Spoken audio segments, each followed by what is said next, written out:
Le centre-ville de Saint-Dié-des-Vosges était à nouveau en effervescence ce vendredi matin. Après l'arrivée de la 5e étape du Tour de France Femmes la veille au soir, la Rutière accueillait le départ de la 6e étape en direction de Rosheim en Alsace. Un Tour de France féminin de retour sur les écrans pour la première fois depuis son interruption en 1989. L'événement qui remet les femmes cyclistes sur le devant de la scène tenait beaucoup à cœur à la directrice du Tour. C'est un sacré événement, c'est vrai que c'est beaucoup d'émotions. Ça a été beaucoup d'émotions pour moi dimanche quand on a donné le grand départ devant la Tour Eiffel.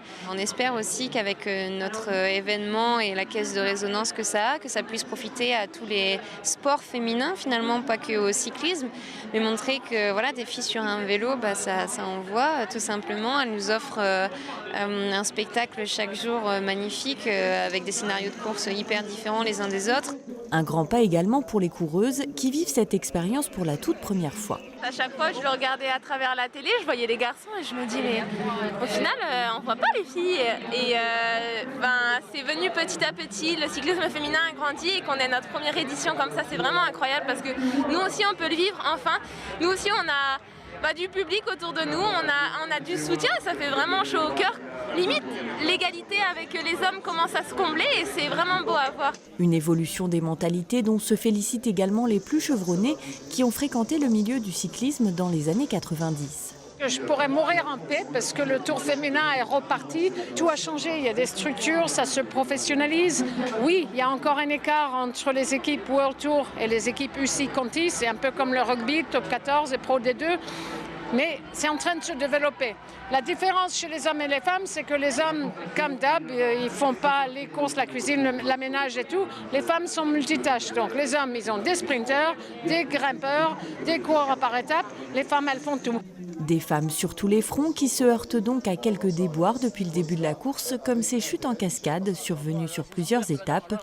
Des incidents qui animent beaucoup les réseaux sociaux, ce qui agace certaines coureuses. Les chutes, j'ai envie de dire, là, il n'y en a pas plus que d'habitude, c'est juste que c'est beaucoup plus médiatisé.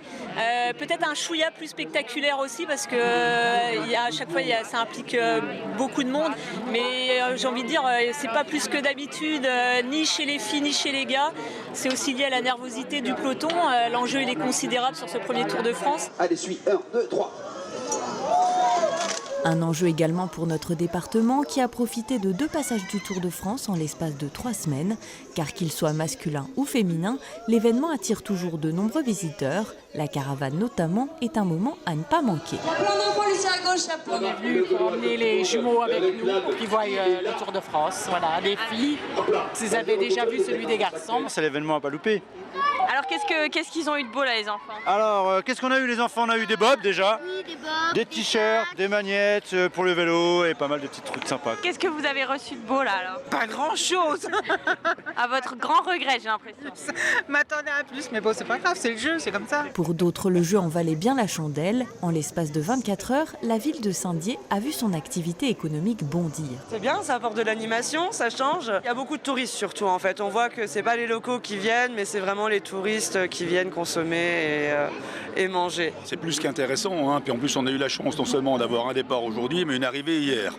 Donc tous nos hôtels étaient pleins, les restaurants étaient pleins. Certains restaurants ont même fait 4 services hier, ils étaient débordés. Les bars étaient pleins, les commerces d'alimentaires ont énormément marché avec les camping-caristes qui sont venus. Pour l'instant, il est un peu tôt pour donner des chiffres de retombées. Mais quand on sait qu'au niveau économique, par la suite, il y aura des retombées, le Tour est quand même diffusé dans 190 pays. Il y a un énorme taux d'audience au niveau national. Et des reportages qui ont été faits depuis des semaines sur Saint-Dié en pré-enregistrement, qui sont diffusés en ce moment, mettent réellement la ville en valeur et c'est positif pour nous. Un événement en effet très médiatisé, preuve que cette première édition séduit déjà.